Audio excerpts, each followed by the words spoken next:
They've been here before, back in October. Indiana walked into Autzen Stadium and walked out with a statement. A 30-20 win that changed the national conversation. Now it's January. The lights are brighter. The stakes are higher. And the margin for error is gone. 1 Indiana. Number 5 Oregon. Not a fluke. Not a surprise. A rematch with everything on the line. This is the College Football Playoff Semifinal. This is the Peach Bowl. This is the rematch that matters. Hoosier Tailgate live starts now. Raiola. And picked off the sideline. Indiana. Asbury walking them down. Woo! IU. America. They got a football team now.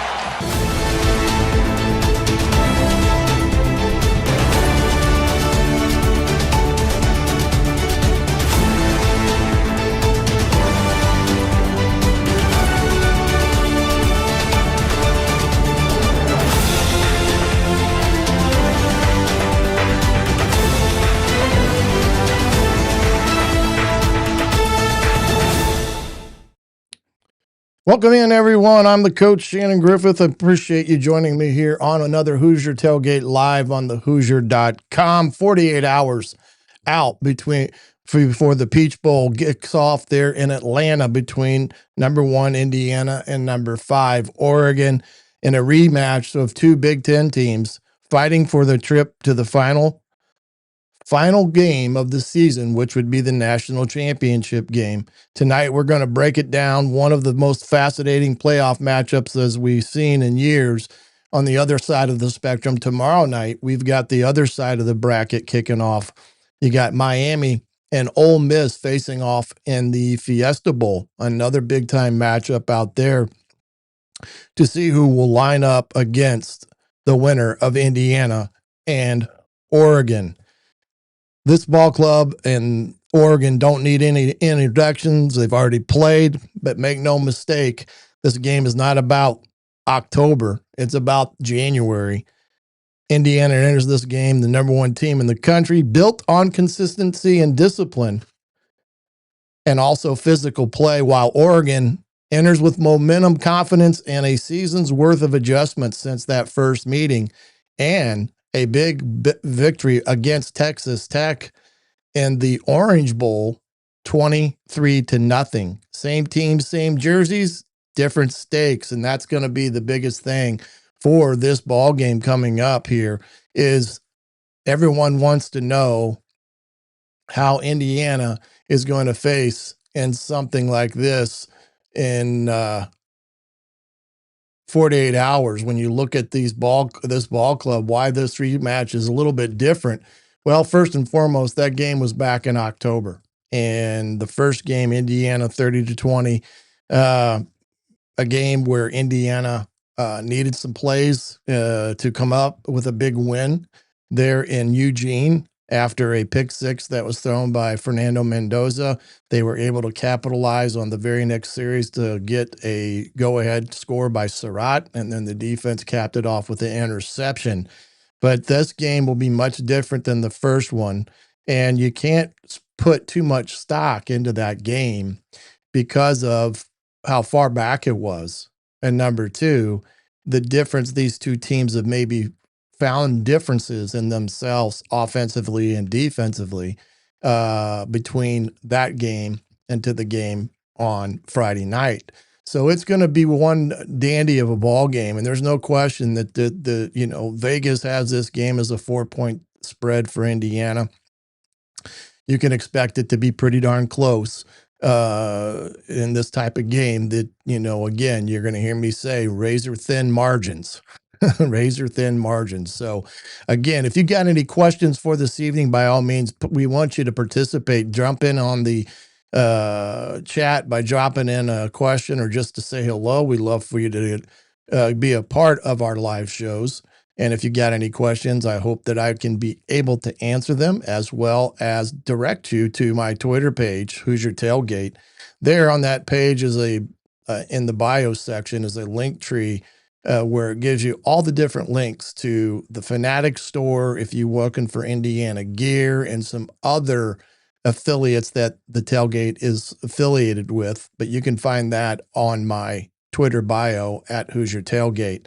But if you got any questions for this evening, by all means, feel free to throw them into chat. I know that the Hoosiers are taking on Maryland right now, halftime. They're in Maryland.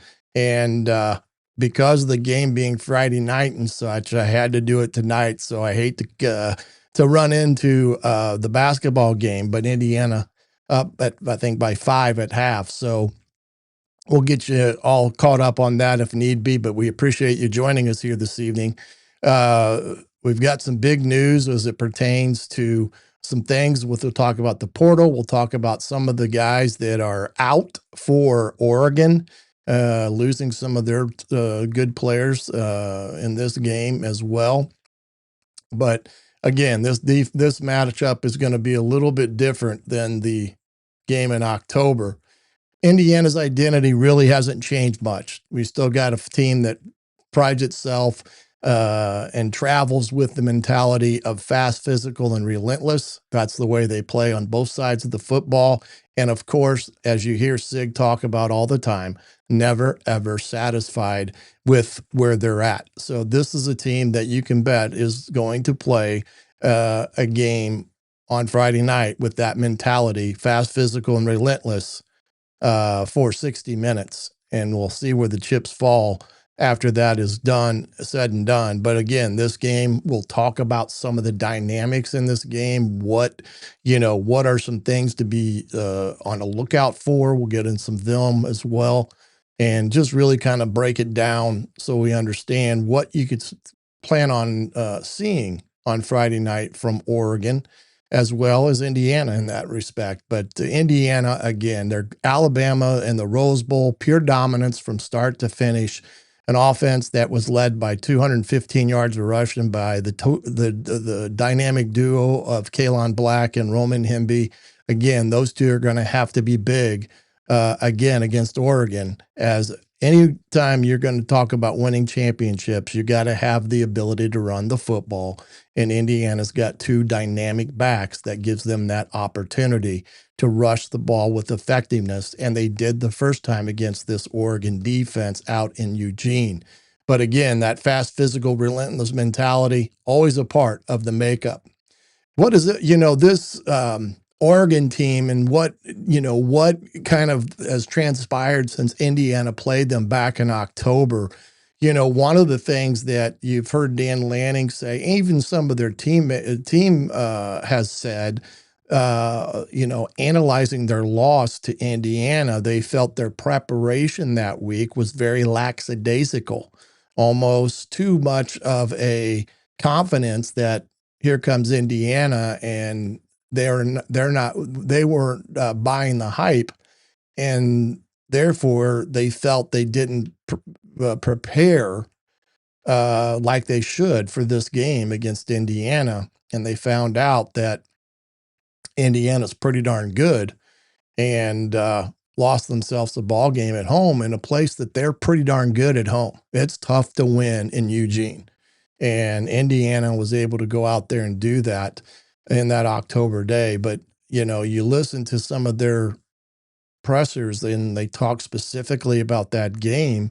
It was a little bit, I don't want to use the word excuse driven, but if you recognize the fact that you're not practicing the way you're supposed to be practicing, and you're being lackadaisical in your approach, well, that's the leadership of that ball club, including the coaching staff, for allowing that to occur. So, again, you're trying to find answers to what happened other than the fact you just lost a game.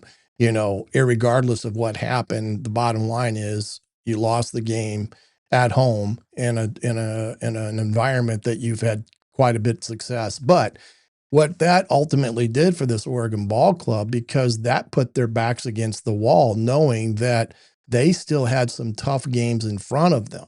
And one of those games being at Iowa.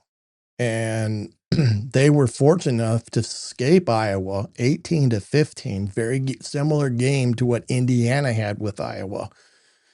Kind of that ugly type of ball game, but they were able to win that game. And I think that game really catapulted them into the mindset that they could run the table and a potential if Ohio State would have stumbled prior to the Big Ten championship game, they may have been able to get into the Big Ten championship game. There were some scenarios there where they could have gotten in, but I think that game against Iowa on the road really catapulted them into the mindset of running the table and going 13-1. And then again, they played the first round games against James Madison. They handled that game, but they gave up 35 points to James Madison in a very lackluster second half, I guess you could say. I mean, the game was never in doubt, but I don't think Lanning was all too happy with the way that kind of evolved as their defense got scored upon pretty consistently in the second half against JMU. There's always three numbers that decide a game, and you look at it, especially playoff games. You look at turnover margin, you look at red zone efficiency, and you look at explosive plays. All three of those, Indiana has come out on top every single game that they've played. They win the turnover margin, they win the red zone efficiency, and they end up having more explosive plays than the team they're playing against.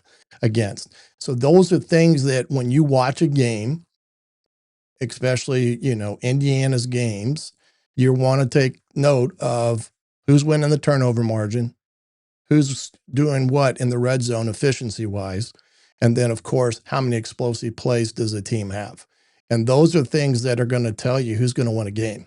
And it's pretty regular that you can look at those three statistics and have a pretty good idea what is going to happen when you look at a game or watch a game, that those three areas are the ones that really tell the tale of a game that's happening that you're watching or finding out later about. You can always go to those statistics and say, this is why a team won. Last thing in portal updates, Indiana has been, man, oh man, what a week in that respect. They've got a ton of kids through the portal committed. They're still working on a few others. They just got a commitment from a kicker from Hawaii, who is an Australian kicker, 30 years old, by the way, and still has, I think, 3 years of eligibility. But they just signed him. They got Hoover, the quarterback from TCU. They got Nick Marsh, the wide receiver from Michigan State. Turbo Richard was another big pickup out of the portal, and I can just go on and on. But one of the big pickups was Brock Schott, a kid that was at Miami, a tight end up here out of Fort Wayne Leo High School. He had Indiana was pretty heavily involved with his recruitment a year ago. He ended up choosing to go to Miami, but Indiana gets him on the rebound. And that is huge because this kid is going to be dynamite as a tight end in this offense. He's going to be a guy that you can feature in the run game and in the pass game because he's got the body to block. He's got the legs and the agility to run routes. And it's a very exciting pickup for Coach Signetti and staff there because you're losing, two big tight ends that were pretty dominant for you. So picking up Brock is going to be a huge boost for them from an offensive standpoint. And it's good to see a kid from Northeast Indiana end up with the Hoosiers when you think about it all in that respects. But when you look at it all, it's kind of one of those things is, hey, it's a game that Indiana's done quite well with the portal, and they're continuing to do that. And I look for them to still have some more needs to be met here in the weeks to come, especially along the offensive line and the defensive line. And we'll have to just wait and see. But the big news out of Bloomington today was Mark Cuban, the billionaire, gave a sizable donation to the NIL collective there at Indiana. And while there has not been any disclosure on the amount, and I don't think there will be because I would have probably imagined that was part of the agreement. It's a I'm getting the indication that it was a pretty sizable gift, and that's great because that's how you get these top tier kids. I mean, Hoover was an estimated $2 million quarterback. And that's not to mention what else you're going to have in terms of your needs that you're going to, require some money, in that respect. So it was good to see that from Mark Cuban, and he will actually be in attendance there at the Peach Bowl on Friday night as well in that respect.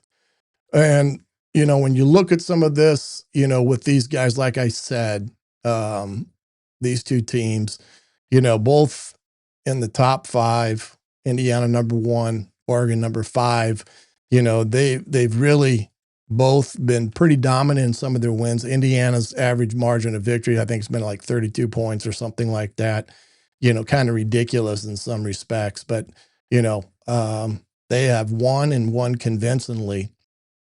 And, they've done it by beating Ohio State. They've beat Oregon. They've beaten Iowa. They've beaten Penn State. They've beaten, some of the quote unquote blue bloods of what you would determine be blue bloods of college football. And no other bigger one than what they did in the Rose Bowl to Alabama. So again, a very, very big win for this Indiana team. But that goes out the window because it's a new game and a chance to play one more time. And it's going to take a lot to get themselves into a situation where they can put themselves in a position to win this game on Friday there in Mercedes-Benz Stadium in Atlanta. But when you look at how we got here and all that stuff, it's, this season for Indiana has been about their identity. They know who they are, how they want to play, and they don't flinch. They do not flinch. Signetti's done a tremendous job in getting these kids to realize that they're never satisfied and they're always wanting more and being able to play with a chip on their shoulder. I mean, I think that's one thing that's been pretty evident in these games is that they still have to, they still play with that chip on their shoulder. They've been able to win close games. They've handled the pressure. They played their best football when the lights were the brightest. And I just think this team is really focused on what it takes to be a top-tiered college football team. And this coaching staff has done a tremendous job week in, week out, preparing these kids to go out and play their best game. Oregon's path, we've talked about, it's been different, but impressive in their own right. They've evolved. They've gotten better execution. I think they've gotten better balance. They've had some run pass game has been pretty balanced in what they do. We'll see some of the statistics in there. And this is a dangerous rematch. There's no question about it. Both these teams are capable of winning a game like this. And they're all going to believe that they're the better version of themselves. All righty. Okay. Frosty mug. I like it. Oregon fan. Well, we appreciate that. And we appreciate you stopping by the Hoosier Tailgate. And it's good to see this. We can now say this because we are in the postseason. It's great to see 2 Big Ten teams that are vying for a spot in the national championship game. And I think it's easily saying that the Big Ten has become the premier league in college football. And I do think that's something to be said. But Appreciate you coming by, Frosty Mug. And by all means, if you got any questions, comments, we want to hear it, but appreciate you. Appreciate you stopping by. Good to see you, Justin. And yes, much respect to you guys too. And you're, as Coach Signetti has said, that Dan Lanning is one of the premier younger coaches in college football. Having coached it myself for 28 years, I can concur Sig's thoughts on that, because the way Dan Lanning handles himself, it's truly, he's a class act. And you can also see it with his family too, as they've gone through some trials and tribulations with his wife and things of that nature. But much respect to you guys. And like I said, we're in the playoffs now. It's good to see two Big Ten teams battling for a shot to go win the national championship in that respect. So appreciate you being here with that. But again, this rematch is a very, very tight game between these two teams, because when you look at them, we're going to look at the statistics here in a second. You're going to see how close these teams are in some respects to what they both have on offense and defense and things of that nature.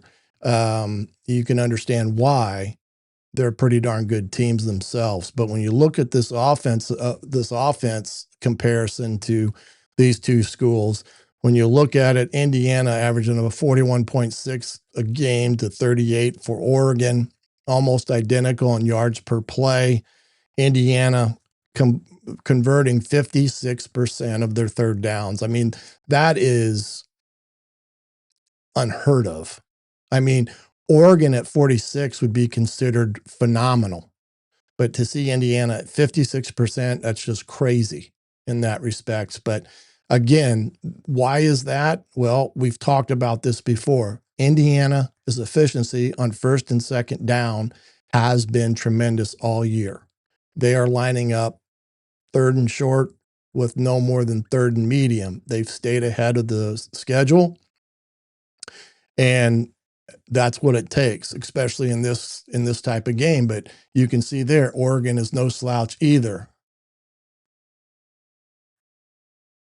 Yes, I saw that Davis is out for you guys at running back, so that was a tough blow. But we don't have Kellen Wyatt or Stephen Daly, or two edge rushers that are pretty darn good themselves. So it's unfortunate to see those kids get these injuries at this time of year. It just kind of sucks for them, and my heart breaks for him because of these things. But again, injuries being a part of it. Red zone TD percentage, Indiana's getting 72% into the end zone, Oregon 64. Then when you look at the rushing and passing statistics, Indiana 220 yards on the ground, 247 through the air, where Oregon 206 and 251.4. So again, pretty equal in their makeup, offensively speaking. You can see that. Then when you flip it over to defense, not too much is different here. Indiana giving up only 10 points a game, Oregon 15, coupled with that big shutout against Texas Tech in the Orange Bowl. 4.5 yards per play, 4.3. And again, Indiana's third down percentage, 28% to Oregon's 35%. Indiana in the red zone, they do not give up much touchdowns. They're only 26%. Oregon's at 68%. And then the differential there in sacks, 42 to 29. It can tell you a lot with that in that respect. So, I mean, it's again, two equally matched ball clubs when you talk O&D. NIL can be great. Serious revisions need made. Your star players are no longer safe. Well, that's what Mark Cuban's for. That's why I dropped the big money into the NIL collective today. So, again, that's the nice thing about having some billionaires in the midst of your organization. They can drop the big mucks in there and still not bat an eye about it. But back to these two teams, O&D wise, you can see They're very similar. They're very similar in the sense as they both like to rush the football. They both want to, utilize the run game and the play action pass as well as the RPO game. Dante Moore's got probably one of the quickest deliveries of any quarterback. I mean, he can get the ball in and out of his hands. He can be a dangerous runner as well. Now, he doesn't like to run it, but he's a guy he can motor now, and he can hurt you if you think you're just going to play off of him and not do something to that extent. So, again, a lot of things to look at here. I've said this before, stats don't win a game, but they tell you how games are won. And that is the one thing when you look at these stats and you want to know, why is Indiana 14-0 or why is Oregon 13-1? You can see within their statistical analysis why they are where they're at as football teams. It's pretty simple to see that aspect of stuff. And again, I've said it before and I'll say it again. The most important number when you look at statistics is turnover margins. We'll talk about that here in a little bit more when you look at some of this stuff. But it's, again, Indiana, again, has been pretty good all year in the turnover game. And I'm trying to see if I've got that stat. I don't see it yet. But Indiana, I think, is a plus 18 on the year. And Oregon's like a plus 9. That's huge. Oregon has big play, explosive potential. They've got some guys we'll talk about here in a second about stretching the ball down the field and chunk plays and such. But again, we'll take a look at these are two twin siblings, one being prettier than the other. Productive experience was high star rated superior athletes. Yeah, it's a pretty good analogy. I mean, that's what I mean about these two ball clubs being pretty identical in their makeup. And you can tell, the importance of being able to run the ball and utilize the passing game, but getting the ball in and out of the hands of the quarterback being a key component, and efficiency and effectiveness on first and second down, staying ahead of schedule and stuff. So we're going to step away, take a quick break here real quick. We're going to come back after this. We'll talk about some of these big players. We'll talk about some of that. We'll talk about get into some video stuff as well as the objectives and, of course, the final thoughts before we sign off for the evening. But we'll be back with all that right here on the Hoosier Tailgate Live on thehoosier.com. Hoosier fans, listen up. This is the coach, Shannon Griffith. And if you're gearing up for the game day or gearing up for the holidays, the Hoosier Tailgate storefront on Fanatics has everything you need to rep the cream and crimson in style. From official Indiana Hoosiers game day apparel, hoodies, hats, and sideline gear, to tailgating essentials and accessories, this is your one-stop shop for all things Hoosiers. And with the holidays right around the corner, it's the perfect place to grab cold weather gear, stocking stuffers, and IU gifts for the whole family. And here's the kicker. When you shop through the Hoosier Tailgate storefront, you unlock exclusive discounts across Fanatics. More Hoosier swag, better prices, and gear you won't find anywhere else. Ready to load up your cart? The link is easy to find. Just head to my Hoosier Tailgate Twitter page and hit the link in my bio. You can also find it in every YouTube description and all of our Hoosier Tailgate podcast episodes on your favorite platforms. So don't wait. Rep the Hoosiers proudly and save big. Visit the Hoosier Tailgate storefront on Fanatics today, because the best fans in the Big Ten deserve the best gear in the Big Ten.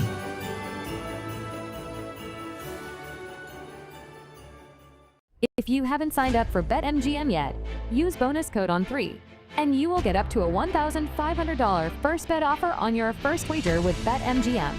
Here's how it works. 1. Download the BetMGM app and sign up using bonus code ON3. 2. Deposit at least $10 and place your first wager on any game. 3.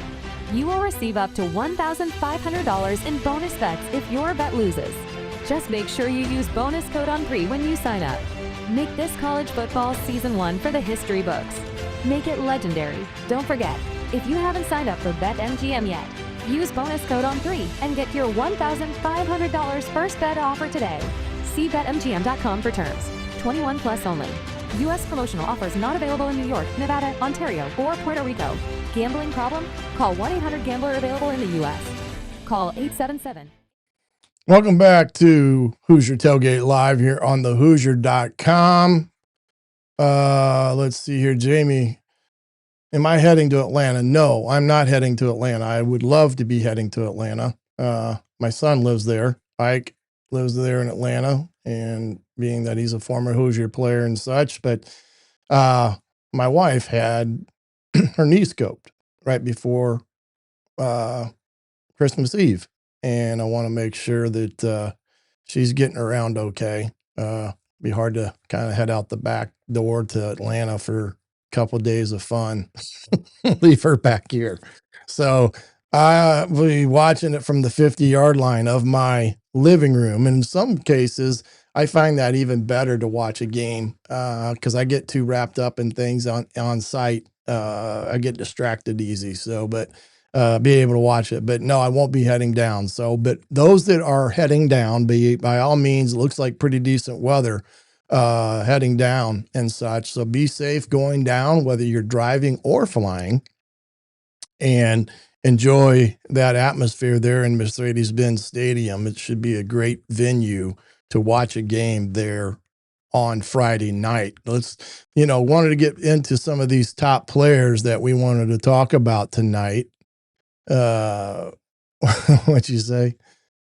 I'm leaving my wife behind to take care of our water heater. Well, good.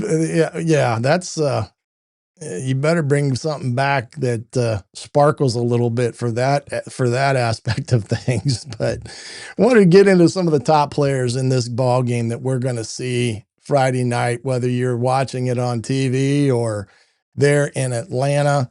There's no question Dante Moore is one of the prototypical quarterbacks in the country in the Big Ten. I know some have even ranked him as a number one selection in the upcoming NFL draft, but you can see he's been pretty accurate all year. 73%, 3,200 yards, 28 touchdowns, 9 interceptions on the year. He's one of those guys that has been the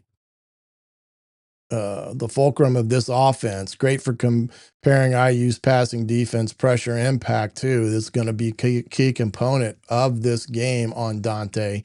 Can Indiana continue to get pressure without having to necessarily always bring more than they have to block? In that game up in Eugene, they were able to get home by just rushing 4. Now they did their normal zone pressures and stuff, but they didn't have to bring that 6-man pressure. They could get home with 4, and they did quite well. The kid that we are talking about here just a second ago that is not in, he's just been ruled out, is Jordan Davis. As you can see here, 15 touchdowns, 667 yards. He's 6'3", 235, 36 pounds. He was a primary ground threat for them. And so he's going to not be in Friday night's ball game, as he is going to be out in this game. And I wanted to see if I had, let's see, I do have some others for them. They're gonna let's see. That was one. Mekhi Hughes was another one. The running back. He's the kid that played in that game in October. Dewan Riggs, another run back. Jaden Lamar is out. I think he just went into the portal. And old lineman of Wilson. But this one's the big one of not being able to play in this game. So that's a big hurt for Oregon. But this other kid, Noah Winnington's another kid that is a pretty good back. 829 yards, 6 touchdowns. He gives balance. He's a kid that's got pretty decent speed. He's a little bit smaller than Black is in that respect for Indiana, but this kid runs hard and he will be a challenge. So while Davis has been their big guy, Whittington's been the other kid that's been in a pretty good kid in that respects. The other kid you got to keep an eye on is this kid, Benson. 696 yards, 6 touchdowns. He's their clear deep threat. He's the chain mover, useful when discussing IU secondary and coverage responsibilities. He's the one that got by on the big pass play that Oregon threw against Indiana on a big, deep kind of a fake play action pass type of scenario. And he got behind him, and it was 88 out the gate. And you just can't have mistakes in your secondary coverage wise when you got guys on the outside that can go get it. And he's one of them that can.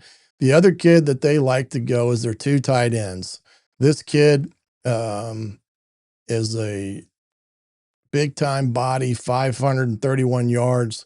They like to get him down the middle of the field or matched up against LBs. He only had 2 receptions against Indiana in the first meeting. And the other kid that they have in there is Jamar Johnson.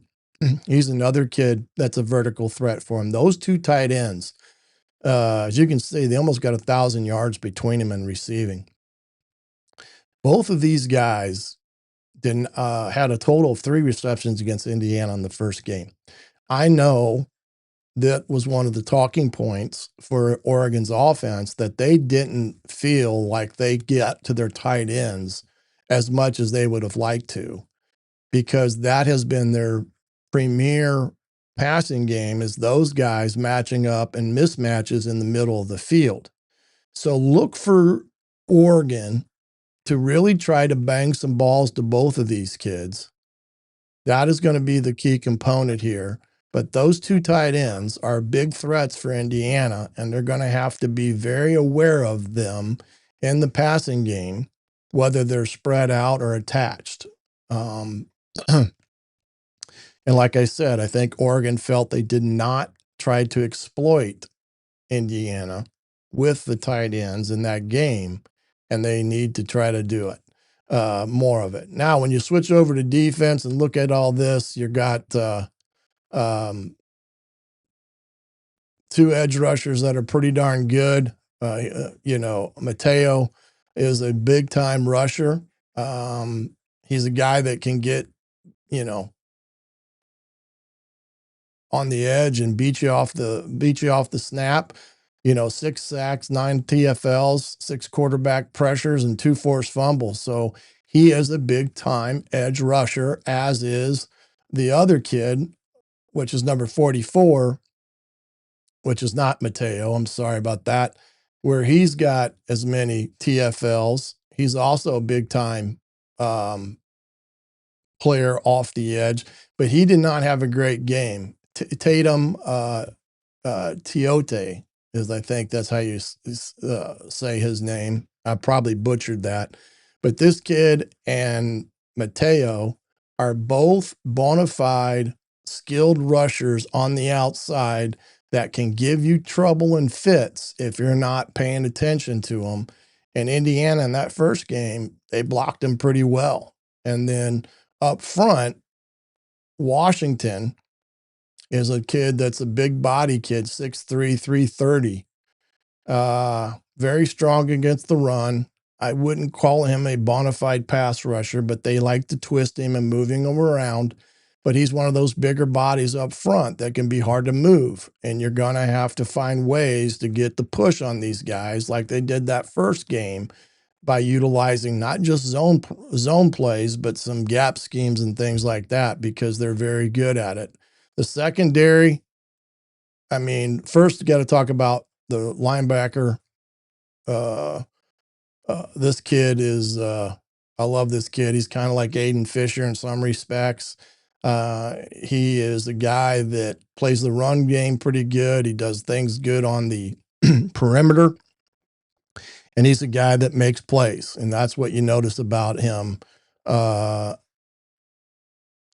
going to be a key component. Now, he didn't have a lot of tackles against Indiana's first time, but don't let that fool you. This kid's a bona fide player, And he's one of the guys that talked about the lackadaisicalness of their preparation when they played Indiana back in October. So you can already, summarize what his mindset has been this week in preparation. We know this young man, he's from Purdue, Dylan Thinneman. Again, he is a great safety. He's got great ball skills, and he's a guy that can make plays and go, get takeaways. And Indiana, a couple times they ran right at him. He was the guy between the goal line, and Roman Hemby ran him over a couple times. But this kid is a bona fide player. He has been when he was at Purdue. He continues to be at Oregon. He's kind of the leader of the secondary. The other kid on the outside is Flowers. He's a really good cover corner. He's a guy that can play against your best as well, but he's a guy on the outside you got to be aware of, as is Brandon Finnery. This is the Frosh, 6'3", 200 plus pounds. He's the guy that took the pick six back against Indiana back in October. And this kid's a freshman, but he's a big time player. And he's also a guy that has a nose for the football in that respect. So again, some bona fide players in this game coming up. Yeah, Indiana will have some opportunities to pick some kids up through the normal commitments during the Army-Navy All-Star game, which, again, those are the games that you just don't know who's going to say yes or no to until you watch the game. But it is said to believe that Indiana is competing for some, top-line talent in that game in that respect. So, but Indiana, again, this Oregon football team, as you can see, they have a lot of talented players, and they've got some players that can flat out go get it and play tough football. And again, that's why it makes it harder when you compete against a team that has this type of talent. Beating them twice, and that's what people talk about all the time. Now, a lot of that's coaches speak and things like that, because once the game gets between the white lines, it's its own life, and what happened in October has nothing to do with what's going to happen Friday night. But again, the talent that Oregon has, you can, see that they've got very talented players. In Indiana, again, even though, they don't have the 4 stars and 5 stars dotting their lineup, they've been able to compete against these teams from the standpoint of how they play. They play with that fast, physical, relentless, never satisfied. And, they are very good in terms of their technique and how they attack you to give you the distinct advantage. So again, that's how Indiana's done it all this time when you think about it. But again, when you start looking at some objectives here, and let's see, got it somewhere. There we go. When you look at this ball game, and if I'm going to sit here and before we get to the film session, with this Hoosier offense, let's see. They got to stay out of the second and longs. That means efficiency on first down. What is efficiency? 4+ yard average or more. That keeps them ahead of the sticks. Try to dictate the pace of the game. I like to see Indiana maybe change the tempo up a little bit to keep Oregon off guard. Keep them on their heels, so to speak. Find ways to neutralize those edge rushers, however that is, whether it's screens, whether it's, pulling and trapping them, doing things that gets their head on a swivel and slows their, idea of just getting up the field and blowing past you. You got to eliminate the negative plays by staying on schedule. And then, of course, red zone efficiency. We talked about that before, about 95%. Defensively, very simple. Get them off schedule. Don't give them explosive plays. Make them earn every point. And that's the thing. Do not give them cheap scores. They did. They gave them one cheap score in that October game on that big play action pass and the pick six. But they cannot give up chunk plays to Oregon. Control the edges by their own defense. Win the money down. Of course, Indiana's done that pretty much all year. Get pressure on Moore, but don't let him escape. Make sure that you're accounting for him and do not come out of coverage. If he breaks contain, stay in coverage because this kid is looking to throw it more than he's looking to run it. Create turnovers and then win the red zone by holding them to field goals, which Indiana's done pretty darn good all year. Special teams, you got to win the field position. Like to see the special teams score or sit up score in the kicking game. Be 100% on field goals and PATs, especially field goals of 40 yards or in.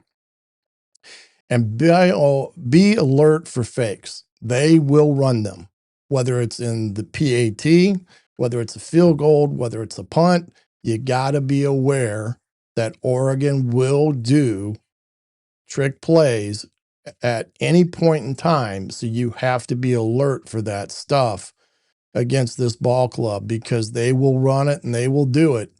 And you got to be aware of that stuff because otherwise you're going to be caught off guard in that respect and give up something cheap when you do it that way. So those are kind of the things that I see as being some of the key components of this game objectively for Indiana and what they need to do on both sides of the football, including the special teams.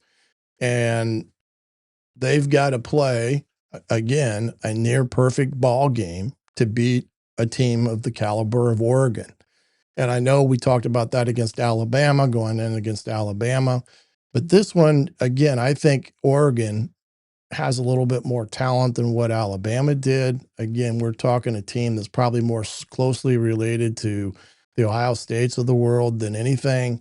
And Indiana, again, fast, physical, relentless, and never satisfied mentality is what it's going to take to win this ball game. Let's head over to the video room here and throw on some Oregon defense. This is their Orange Bowl game against Texas Tech. Thing about Oregon and their structure and everything, you know, you're not going to see a lot of junk. It's pretty clear. I mean, it's one high, so you got to figure that it's probably going to be cover one or cover three in that respect. Here they're kind of rotating back down, kind of rolling back to cover two, kind of a robber situation here with Thiemann being in there. And again, this is a nice run, but you got to stay on those blocks. That's 44 at the top there making that play.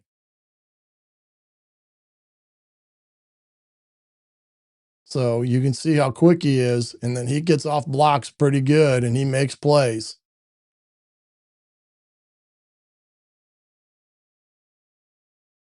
Here's another 1st and 10 play. Again, whoops, sorry. It's the same play, dummy.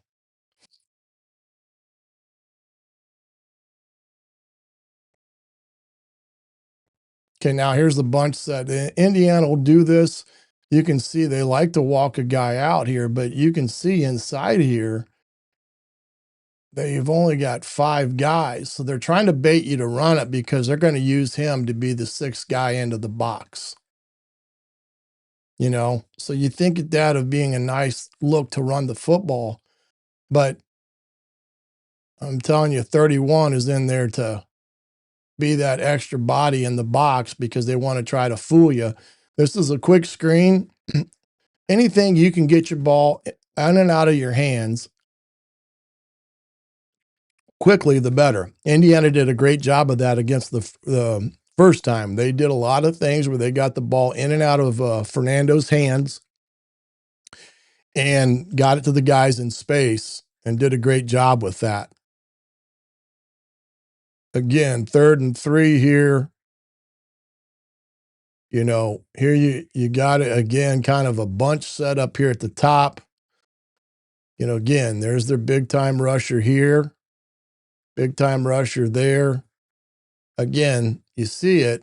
You got one guy in the box, one linebacker, but this guy right here is in position to be that extra support in this respect. So again, they're showing it too high.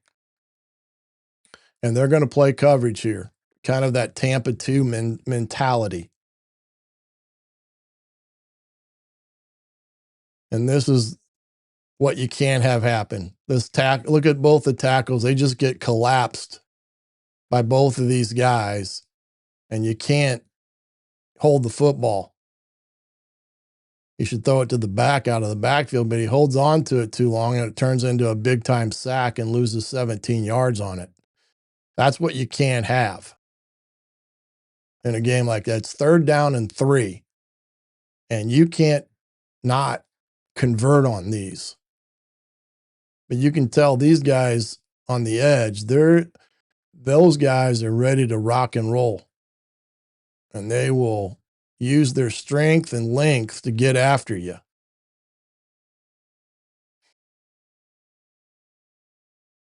Here we go to a 2nd 8. Again, kind of spreading them out. And you look at this and you're seeing these backers walk out.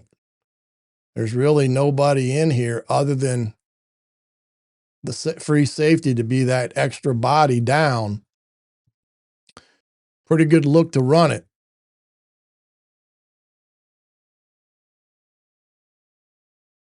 Yep, pick. Again, you got to be careful. There's 4.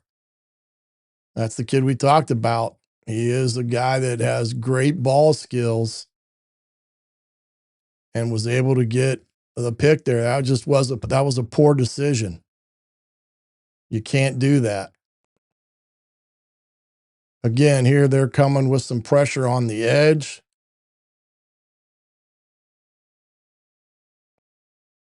Kind of a soft box, playing cover, kind of cover 2 in behind it. They over pursue here and they get a big run.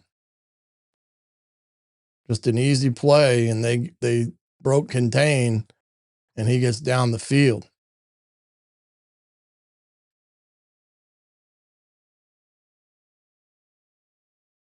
Third and 10 again. Here they're in their odd look, but they're bringing kind of their zone pressure here.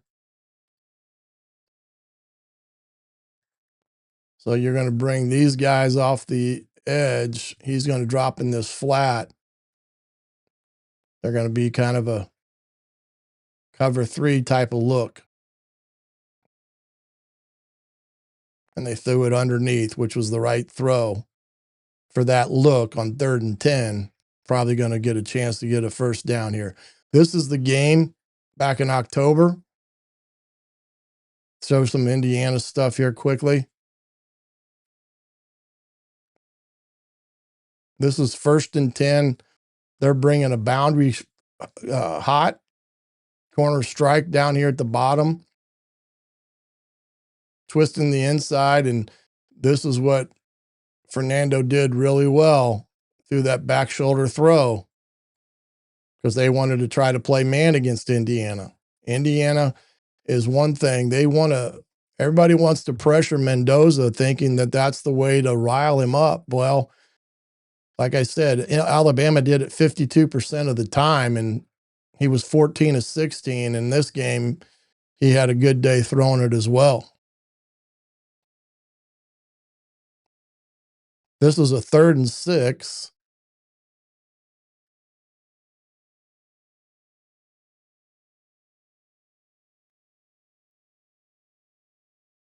They're playing the box. They're rolled up, playing tough up on the outside, kind of looking like a man-free concept. bringing the mic. This is a great pickup at first by Roman Hemby, but not good there inside by the right tackle here. And this is Washington that's making this, our right tackle, look bad.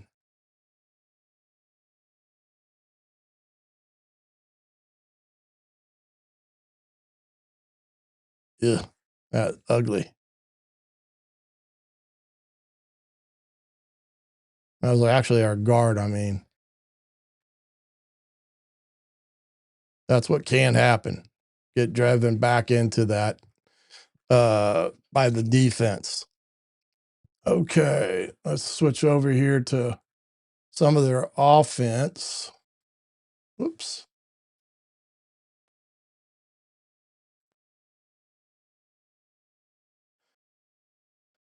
Okay.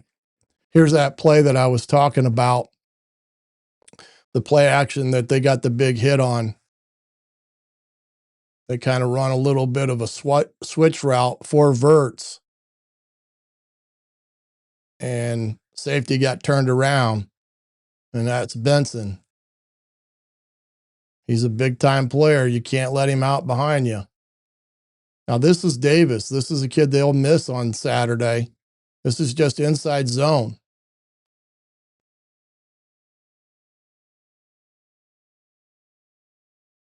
And he's a kid that they won't have at their ready on Saturday, but you can see the type of running back he is. This is Indiana. This is a good job of getting your hands up, getting the big play at the right time. This is the one we got the pick to kind of seal it up. They're late in the game. Now, this is the game that was just happening at the Orange Bowl. Texas Tech was very, very bland with their defensive plan, but you can see this is a great job by this nose tackle. He does a great job of push-pull and gets a big-time TFL. This game at halftime was, I think, a 3-0 game, and then Oregon opened it up in the second half. But it was a tight ball game. But watch this. Boom. That's really good by that nose tackle.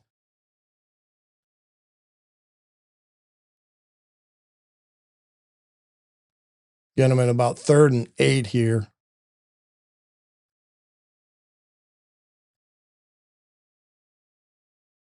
Great anticipation.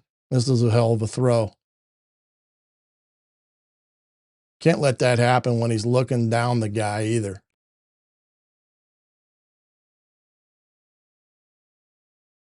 Really a great grab as well. But he gets the ball in and out of his hands. See, that's not 9. That's that tight end. And that's what they like to do with those guys. They want to exploit the middle of the field when they can with them. Whoops.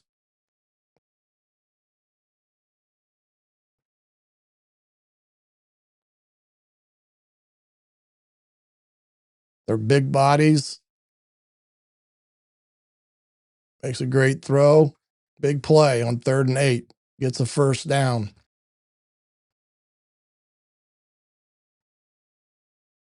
Again, Texas Tech, pretty vanilla here. Just kind of playing a very soft zone, playing cover 3 to the top, 2 to the boundary. And they're going to throw flat curl. Whoop. I mean, this is like taking candy for the baby.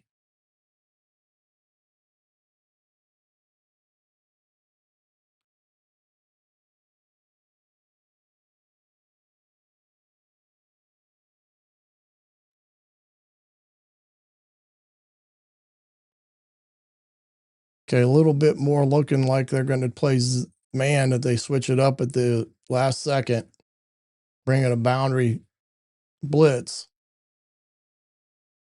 And then the top guy off the edge gets to him. Boom. Big play right there. That was the 3rd down play that got him there. But you can kind of see that when Dante Moore has time to throw the football, he can get the ball in and out of his hands pretty quickly. Like right here, you can see this is a RPO. Probably should have given it. He's going to throw a bubble out here, and it almost gets picked off. So he can make poor decisions with the football. And if you get pressure on him, he can make those poor decisions, like I said. But as you can see with these guys, I mean, Dante Moore is a legit big time quarterback. If he gets into rhythm, he's very dangerous because he can start feeling it, especially if they get the tight ends loose and they start picking apart Indiana with the tight ends. That's going to be troublesome because that's when you go to sleep and somebody like Benson runs by you.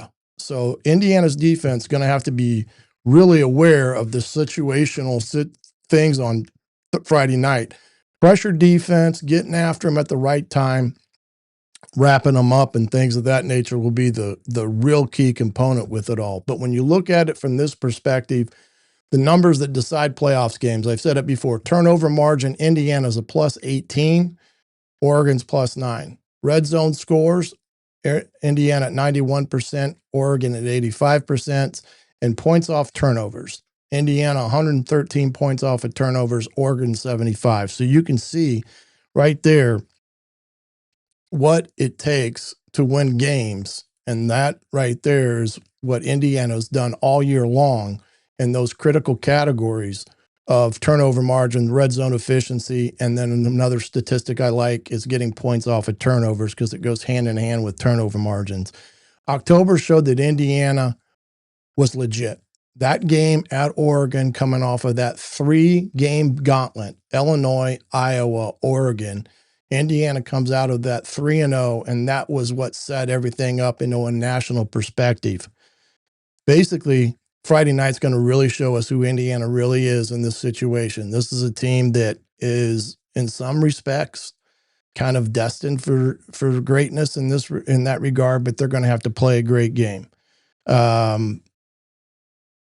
I don't think this is a revenge type of game. It's about execution. It's about being tough. It's about trust in what you, in your identity of who you are and what you are. That's playoff football.